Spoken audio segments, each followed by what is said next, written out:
अस्सलाम वालेकुम and welcome to smart business. आपकी प्रोडक्ट या सर्विस चाहे कितनी ही ज़बरदस्त क्यों ना हो, अगर इसकी सेल कम हो तो आपका बिजनेस फ्लॉप हो जाता है। हर बिजनेसमैन चाहता है कि इसकी सेल ज़्यादा हो, क्योंकि जितनी ज़्यादा सेल होगी इतना ही प्रॉफिट बढ़ेगा। आज की वीडियो में आप सीखेंगे कि किस तरह आप अपने मौजूदा कस्टमर के साथ मैक्सिमम सेल कर सकते हैं, यानी कस्टमर वही लेकिन सेल्स डबल।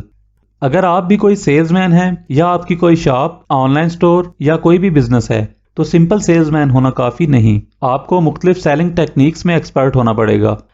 आज हम जिस सेल्स टेक्निक के बारे में सीखेंगे वो है सजेस्टिव सेलिंग, जो कि अप सेलिंग या एड ऑन सेलिंग भी कहलाती है। सबसे पहले तो ये जानना ज़रूरी है कि सजेस्टिव सेलिंग है क्या।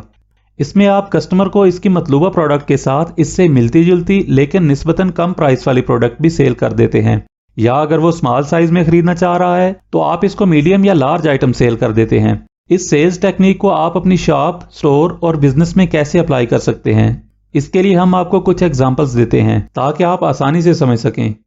अगर आपको कभी मैकडोनल्ड, पिज़्ज़ा हट या KFC जाने का इत्तेफाक हुआ है तो आपने ऑब्जर्व किया होगा कि इनके पास आमतौर पर 3 साइज के बर्गर, पिज़्ज़ा, ड्रिंक्स या फ्रेंच फ्राइज होते हैं। एक होता है स्मॉल या रेगुलर, दूसरा मीडियम और तीसरा लार्ज। आप जब भी कभी पिज़्ज़ा, ड्रिंक या फ्रेंच फ्राइज के लिए ऑर्डर करने काउंटर पर जाएंगे तो वहां बैठा कैशियर या ऑर्डर टेकर आपसे यही सवाल करेगा कि सर आपको मीडियम चाहिए या लार्ज। हालांकि स्मॉल या रेगुलर भी अवेलेबल होता है और मे भी आपकी डिमांड भी वही हो, लेकिन वो आपके माइंड में एक हुक क्रिएट कर देगा कि आप मीडियम या लार्ज भी खरीद सकते हैं, क्योंकि ये स्टाफ जबरदस्त ट्रेंड होता है और ये टेक्निक तकरीबन हर बिजनेस अप्लाई करता है। इसी तरह अगर आप इनका मेन्यू देखते हैं तो इसमें डिशेस का नाम लिखा होता है और साथ काफी सारी डिटेल्स भी लिखी होती हैं, जो कि एक नए कस्टमर को आमतौर पर समझ ही नहीं आती कि ये डिश है क्या। और फिर इतनी ज्यादा डिशेस होती हैं कि आप कंफ्यूज हो जाते हैं कि किस किस का ऑर्डर करें। रिसर्च से साबित है कि 68% नए कस्टमर्स इन मेन्यूज को देखकर कुछ समझ ही नहीं पाते, लेकिन साथ ही एक वेटर यानी ट्रेंड सेल्समैन खड़ा होता है। ये वेटर कम और सेल्समैन ज्यादा होता है, तो आप इससे हेल्प लेते हैं कि आप सजेस्ट करें, तो वो आपको बताता है कि सर ये ऑर्डर कर लें, ये बहुत टेस्टी है। फिर अगले पेज से बताता है कि ये भी जबरदस्त चीज है। फिर 2 पेजेस के बाद कहता है कि सर इसकी भी लोग बहुत ज्यादा डिमांड करते हैं। इसी तरह 4 या 5 डिशेस आपको सजेस्ट करता है, लेकिन आप ध्यान देना कि वो तमाम ही डिशेस सबसे महंगी होंगी। ये सब सेल्स बढ़ाने के लिए होता है। जब आप कपड़े, जूते, परफ्यूम या कुछ भी खरीदने के लिए मार्केट जाते हैं तो आप माइंड बना के जाते हैं कि आपने सिर्फ 5,000 रुपए की शॉपिंग करनी है, लेकिन जब आप स्टोर में एंटर हो जाते हैं तो वहां पर मौजूद एक्सपर्ट सेल्समैन आपको ऐसे डील करते हैं कि आप थोड़े से डिस्काउंट के चक्कर में 5,000 की बजाय 8 से 10,000 की शॉपिंग कर लेते हैं और आप खुश और मुतमईन भी होते हैं। इसके अलावा भी ढेरों मिसालें दी जा सकती हैं, लेकिन वीडियो ज्यादा लंबी हो जाएगी। यकीनन आप भी इस सेल टेक्निक का शिकार हुए होंगे, तो कमेंट बॉक्स में अपना दिलचस्प एक्सपीरियंस शेयर करें। ये सेल टेक्निक सिर्फ फिजिकल बिजनेस में ही नहीं चलती, बल्कि ऑनलाइन भी इसी तरह सेल होती है। आप दराज पर एक प्रोडक्ट खरीदने जाते हैं तो इसके साथ ही इससे मिलती जुलती 10 प्रोडक्ट्स और सामने आ जाती हैं। इसी तरह आप YouTube पर एक वीडियो देखने आते हैं लेकिन 10 देख कर जाते हैं। यही टेक्निक सजेस्टिव सेलिंग कहलाती है।